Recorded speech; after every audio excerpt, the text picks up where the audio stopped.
আজ আমরা আবার চলে এলাম দ্বিতীয় ভিডিও নিয়ে ক্লাসের অঙ্কের বিষয়ে। তো গত ভিডিওতে আমরা যেটা শিখেছিলাম সেটা ক্লাস 6 এর কোষে দেখি 7 9 দাগের কিছু অঙ্ক, যেগুলো আমরা দশমিকের গুণ কিভাবে করতে হয় তার কিছু নিয়ম আমরা শিখেছিলাম, এবং দুটো অঙ্ক, একটা সহজ এবং একটা জটিল অঙ্ক, এবং দুটোর প্রসেস আমরা বলে দিয়েছিলাম। আমরা যে অঙ্কগুলো শুরু করব আজকে, তো প্রথম দিয়ে শুরু করি। এখানে বলেছে করতে যে মানের অধক্রমে সাজাই, অর্থাৎ বড় থেকে ছোট। পরীক্ষার সময় কিন্তু বড় থেকে ছোট শব্দটা লেখা থাকবে না, ওখানে লেখা থাকবে অধক্রম। বেশিরভাগ ছেলে মেয়ে ভুল করে, অধক্রম মানে কি ছোট থেকে বড়। অধক্রম মানে ছোট থেকে বড় নয়, অধক্রম মানে বড় থেকে ছোট সাজায়। চলো শুরু করি। তাহলে 10 দাগের প্রথম যে অঙ্কটা আছে 0.5 গুণ 0.3 কমা 0.5 0.3। তো দেখো প্রথম অঙ্কটা কি দেওয়া আছে, 0.5 0.3 গুণিত 0.3 কমা 0.5 আবার কমা দিয়ে 0.3। তো এই অঙ্কটাকে আমরা কি করব না বড় থেকে ছোট সাজাবো। তাহলে এখানে কটা সংখ্যা আছে বলতো, 3টে সংখ্যা আছে। এই দুটো মিলে একটা সংখ্যা, এইটা একটা আর এইটা একটা, টোটাল তাহলে 3টে সংখ্যা আমরা পাচ্ছি। এইবার তাহলে আমরা প্রথমে এইটার ক্যালকুলেশন করব। দশমিক যেহেতু তুলতে হবে, তাহলে সমান দিয়ে আমরা লিখবো। দেখো আগে যে ভিডিওতে আমরা করেছিলাম, তো এখানে কি আছে, এখানে 5 আছে, আর এখানে কত আছে না 3। 5 3 কত হয় 15। এবারে বলো দশমিকের পরে এখানে কটা সংখ্যা আছে, একটা। এখানে কটা সংখ্যা আছে, এখানেও আছে একটা। তাহলে মোট কটা হয়ে গেল, দুটো। তাহলে আমাকে গুনে গুনে বসাতে হবে, এই দিক থেকে দুটো ঘর সরিয়ে আমাকে বসাতে হবে। তার মানে দশমিকটা বসবে একটা দুটো। এরপরে আমি বলেছিলাম যে এর আগে শূন্য দিতেও পারো নাও পারো। তাহলে প্রথম সংখ্যাটা আমরা কত পেলাম, 0.15। দ্বিতীয় সংখ্যা এবং তৃতীয় সংখ্যা এগুলো যেমন আছে তেমন বসে গেল। এরপরে আমাকে দেখতে হবে যে এদের মধ্যে কোনটা বড় কোনটা ছোট, বা বড় থেকে ছোট কিভাবে সাজাবো। তাহলে দেখো প্রথম সংখ্যাটা কত হচ্ছে 0.15। এইটাকে দশমিক তোলার নিয়ম কি বলেছিলাম আমরা, দশমিক তোলার নিয়ম বলেছিলাম দশমিক বাদ দিয়ে যা সংখ্যা আছে সেটা কোথায় বসে যাবে, উপরে। তাহলে উপরে কত বসছে 15। এবারে বলো দশমিকের পরে কটা সংখ্যা আছে, দশমিকের পরে আছে দুটো সংখ্যা। তাহলে দুটো সংখ্যা যেহেতু আছে, তাহলে একের গায়ে কটা শূন্য বসবে না দুটো। তাহলে কত বেরোলো 15/100। নেক্সট এবারে পরেরটা আছে 0.5।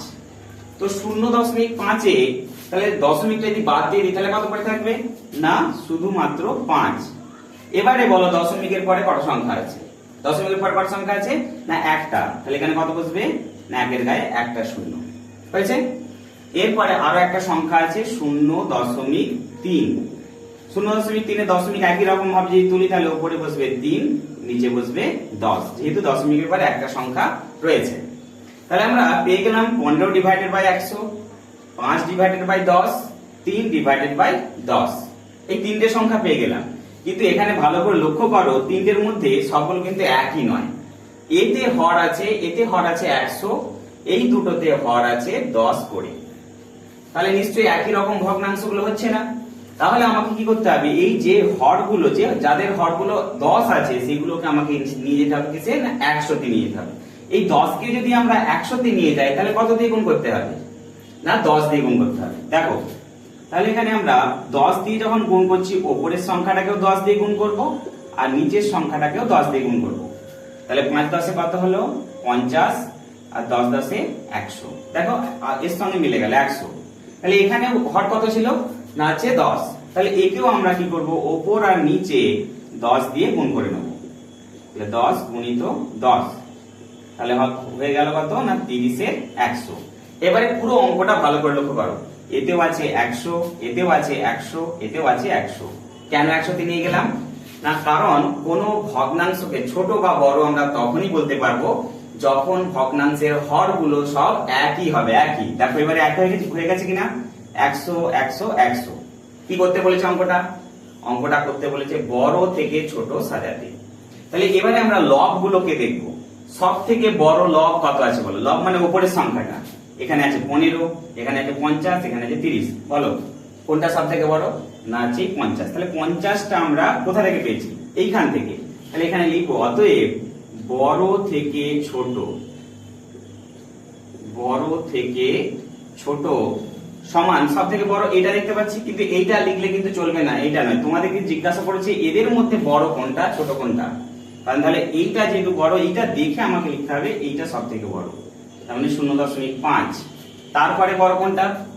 30 না 15? 30, তার মানে হবে 0.3।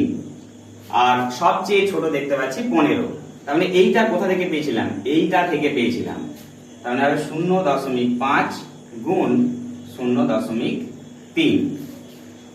বুঝতে পারা গেছে বিষয়টা পুরোটা? আচ্ছা, যদি বুঝতে না পারো ভিডিওটা আরো একবার দুবার দেখো, দেখার পরে যদি বুঝতে না পারো তাহলে আমাকে অবশ্যই জানাবে। 11 দাগের একটা অঙ্ক, আমরা একটা না দুটো অঙ্ক আজকে করব, দু রকম প্রসেসের। তো যেহেতু দু রকম প্রসেসের অঙ্ক আছে, দুটো অঙ্ক করালে আশা করছি তোমাদের 11 দাগের কোনো প্রবলেম থাকবে না। আমি আগের ভিডিওতে বলেছি যে তোমরা আগে প্রসেসটা শেখো, প্রসেস যদি শিখে যাও তাহলে কিন্তু কোনো অঙ্কে আটকাবে না। আমি দু রকমের এখানে তো অঙ্ক আছে 11 দাগে, দু রকমের দুটো অঙ্ক দেখাচ্ছি, বাকি অঙ্কগুলো তোমরা বাড়িতে প্র্যাকটিস করবে, ঠিক আছে? তো 11 দাগে দেখো প্রথম যে অঙ্কটা আছে 11 দাগের একের অঙ্কটা হচ্ছে 0.625 ভাগ 5। তো এটাকে কি বলেছে? 0.625 কে আমরা 5 দিয়ে ভাগ করব। তো কিভাবে ভাগ করব চলো দেখে নিই।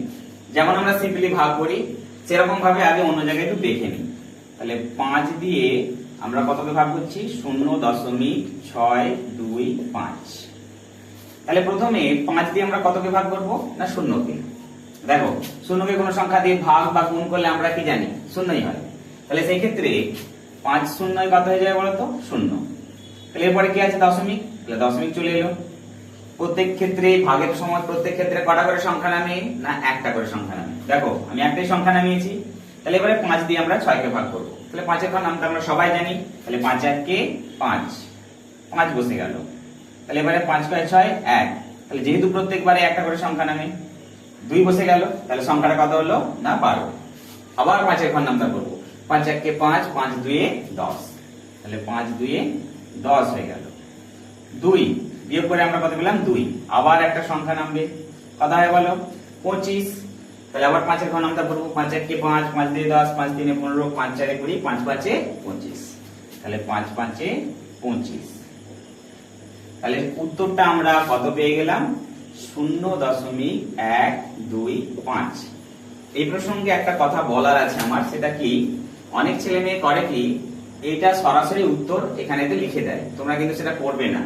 তোমাদের যেখানে অঙ্কটা করছো বা পরীক্ষার খাতাতে এর পাশে এই অঙ্কটার পাশে এই ভাগটা কিন্তু করে দেখিয়ে দিও, নাহলে কিন্তু নাম্বার কিছু হয়তো কাটতে পারে স্যার, যে তুমি কিভাবে অঙ্কটা উত্তরটা 0.125 করলে। তো সেই জন্য ভাগটা কিন্তু পার্শ্ববর্তী অঞ্চলে তোমাকে করে রাখতে হবে। ওই 11 দাগেরই দ্বিতীয় প্রসেসের যে অঙ্কটা আছে বা অঙ্কগুলো আছে সেই অঙ্কগুলো কিভাবে করব। আগের অঙ্কটা যেটা আমরা করেছিলাম যেটা ভাজক ছিল সেটা পূর্ণ সংখ্যার ভাজক ছিল, অর্থাৎ 5 ছিল। এবারে এরপরে যে অঙ্কটা করব সেটা হচ্ছে যেটা ভাজ্য সেটাতেও দশমিক আছে আর ভাজক যেটা সেটাতেও দশমিক আছে। তো সেটা কিভাবে করতে পারবো আমরা? আমি একটা অঙ্ক আগে তুলে নিই। দেখো ওই দাগেরই 11 দাগেরই এই 7 অঙ্কটা, 7 অঙ্কটা আমরা তুলে নেব। কি আছে? 28.8 ভাজিত 1 দশমিক কত? না 2। 28.8 ভাজিত 1.2। এখানে দেখো ভাজ্যতেও হচ্ছে কি রয়েছে? দশমিক, আবার ভাজকেও দশমিক রয়েছে। তো এখানে একটা জিনিস মাথার মধ্যে রাখতে হবে, ভাজক সর্বদা পূর্ণ সংখ্যাতে নিয়ে যেতে হবে।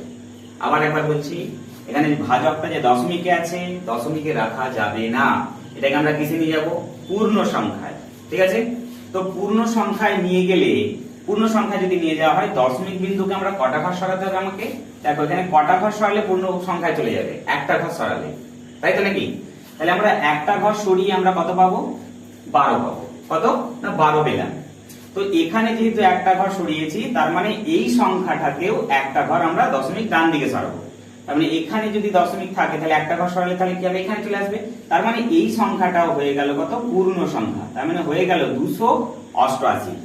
এবারে এখানটায় লিখে দেবো যে দশমিক বিন্দু এক ঘর ডান দিকে সরিয়ে পাই, এটা তোমরা কিন্তু লিখে দেবে। আবার একবার বলছি, এখানে দশমিক অবস্থায় ভাজককে দশমিক অবস্থায় রেখে আমরা ভাগ করতে পারবো না বা করা উচিত নয়। তাহলে সেই ক্ষেত্রে দশমিক কিন্তু আমরা কি করলাম, একটা ঘর সরিয়ে দিলাম। তাহলে এখানে যেহেতু একটা ঘর সরেছে, তার মানে এখানেও একটা ঘর সরে গেছে। তার মানে এটা সংখ্যাটা কত দাঁড়ালো, 12, আর এটা হয়ে গেল কত, 288। এবারে আমরা পাশে 12 দিয়ে আমরা 288 কে ভাগ করে নেব। তাহলে 12 দিয়ে কত, 24, 4 আর 8, 4 12 48। তাহলে ভাগফলটা কত হলো না, হচ্ছে 24। কি খুব সহজ মনে হচ্ছে না? এবার যদি প্র্যাকটিস করো তাহলে আরো ইজি হবে। আর যদি ভালো লেগে থাকে অবশ্যই শেয়ার করো, সাবস্ক্রাইব করো।